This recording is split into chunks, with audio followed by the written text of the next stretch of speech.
Lahat naman talaga ng Pangulo ng Pilipinas ay naglalayo na o nagnanais na mapababa ang presyo ng bigas.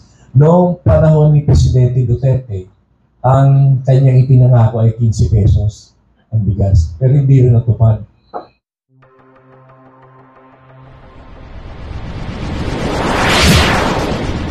Trumpang Ilonggo. Please subscribe Subscribe and like. and share. Sir, isa po sa talagang issue ngayon na gusto po namin makahingi ng komento sa inyo mismo na paulit-ulit kasi parang silang plaka lalong-lalo na yung mga bashers ni Pangulong Bongbong Marcos tungkol po dun sa 20 pesos na bigas. I think sir, you have a recent na vlog explaining about that na kung saan po parang right now in our present situation, medyo imposible pa talaga na ma-achieve yung 20 pesos na bigas. But that is a pangarap ni PBBM and even President Bongbong Marcos. May sarili po siyang explanation regarding that matter. So para sir, sa inyo po, hihingi po sana kami ng explanation niyo rin sir. We all know na maalam po ninyo regarding this matter po sir. Okay. Lahat naman talaga ng Pangulo ng Pilipinas ay naglalayo na o nagnanais na mapababa ang presyo ng bigas. Noong panahon ni Presidente Duterte, ang kanyang ipinangako ay 15 pesos ang bigas. Pero hindi rin natupad. Itong kay President Bongbong Marcos ay sinabi niya na kanyang layunin din na mapababa ang bigas na at least 20 pesos. Pero nung time na pinangako niya yun, hindi naman pangako kundi yun ang kanyang target. Nung time na yon ay hindi pa lumabas ang problema tungkol sa Ukraine. Bakit kamo napakahalaga ng issue ng Ukraine yan sa atin? Kasi yung lahat ng ating mga abono sa agrikultura, yan ay siguro 90% nagagaling sa Ukraine. Kasi sila lang talaga ang nakakapag-produce ng abono na ganon kamura. Meron din sa Brazil, pero mahal. At ang Brazil naman, ginagamit din nila ng sarili nila sa kanilang rice and corn industry. Kaya yung quota o yung portion na inaalat nila para sa exportation ay maliit din. Yung Ukraine lang talaga ang meron tayong parang napakataas na quota ng pag-import ng abono o yung urea. Nagkaroon ng gera. So, zero. Wala tayong nanggagaling na abono galing sa Ukraine. At nagkaroon ng drought kahit dito sa Southeast Asian countries na mga rice-producing countries like Vietnam, Cambodia, China, India, ay naghigpit ng pag-i-export ng bigas kasi sila rin ay kinukulang or nangangailangan din. Lumalaki din yung populasyon nila at saka ang kanilang pangangailangan sa bigas ay matindi din. At dahil na apektado din sila nung nangyari sa Ukraine at apektado rin sila ng drought, itong El Nino, naghigpit na rin sila ng pag-export. Isipin nyo dati ang 40% ng rice export sa buong mundo ay nanggagaling sa India. Pero naghigpit din sila. Ang China ngayon ay nilimit na rin nila ang pagbenta ng bigas. At kaya nga, si Presidente Bongbong Marcos ay noong nakaraang buwan ay nagpunta ng Vietnam dahil na ang Vietnam din ay naghihigpit na rin ng quota ng bigas for export. Hanggang sa nakipag-uusap doon si Presidente upang lamang na patuloy na mabigyan tayo ng mas mataas na quota doon sa bigas. At kakaibat ng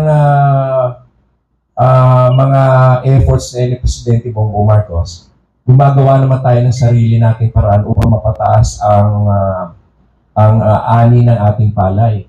In fact, in 2023, ay nagkaroon tayo ng may kumulang mga 300,000 metric tons na naging karagdagan sa ani ng palay kumpara doon sa mga previous na taon.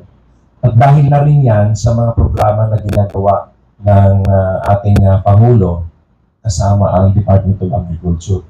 Itong mga darating na taon ay madadagdagan pa yung increase of production na yan.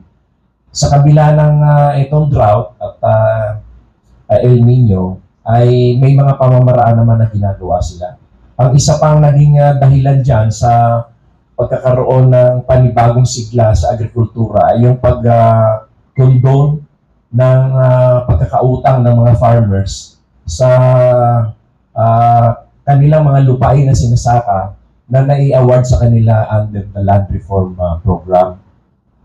Doon kasi sa Land Reform ay nagkaroon ng mga inaward sa kanila yung mga lupa. Pero dahil na yun ay mga pag-aari din ng ibang tao na kinuha lang sa kanila, ang land reform kasi hindi naman ibig sabihin lupain niya, ibibigay sa'yo, libre. Babayaran din yun ng sa loob ng, ewan ko lang kung 30 taon o 20 taon. Kaya yung farmer ay may pagkakautang pa rin. Binayaran na muna ng gobyerno yun, then nabayad ang farmer doon sa gobyerno. Pero lahat yan ay kinundod. Noong June, hindi ako nagkakamali, mga June 25 yata yun, pinirmahan yung New Tenant Emancipation Act. Kaya, makakagaan din yun lalo naman sa susunod na taon. Kung makakarinig kayo ng mga kababayan natin na nagreklamo na mahal ang bigas, sa totoo lang, ay ang bigas, kagaya sa Japan, ay more than 150 pesos per kilo. Pag nagpunta ka ng ibang bansa, mas mahal ang bigas. Sa ano pa nga ba yung nakita ko? Basta mas mahal pa ang bigas kaysa sa Pilipinas. At, o sa bandang Europe, mga nasa 300 pesos per kilo.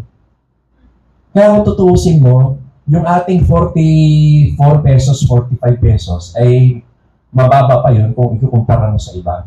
Tapos yung reklamo nilang ating mga kababayan na mataas daw ang bilihin, talaga naman dati pang mataas ang bilihin bago pa maging presidente si BBM. At kung ikukumpara ang bilihin dito sa atin kumpara sa ibang bansa, mas mataas ng 3 doble ang sa kanila. Kasi ako, halos every 1 month or 2 months, nag-a-abroad ako. Naobserbahan ko rin yung ating mga kapaligiran. Napakamahal. Kung tutuusin mo, mas mahal sa Hong Kong, mas mahal sa Singapore ang bilihin. Diyan lang yan. Kasi kinukumpara ko dito sa mga karating bansa natin. Sa kanila nga, times 3. Kaya ang coke nga nila, almost 100 pesos. Pag binili mo sa tindahan, hindi pa sa restaurant yun, ha? Ang bigas sa kanila, sa Hong Kong, is more than 160 pesos per kilo ang equivalent.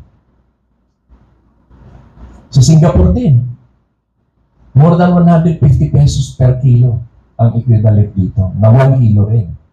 Kaya, hindi natin dapat na tingnan ang isang bagay doon sa presyo ng bigas.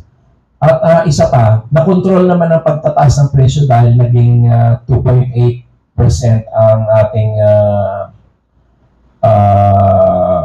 inflation rate. Ang inflation rate noong panahon ni Presidente Duterte umabot ng 8% yan. Hanggang sa nung mag-take over si Presidente Bongbong Marcos, ay nasa 7.6 pa yan, yung inflation rate.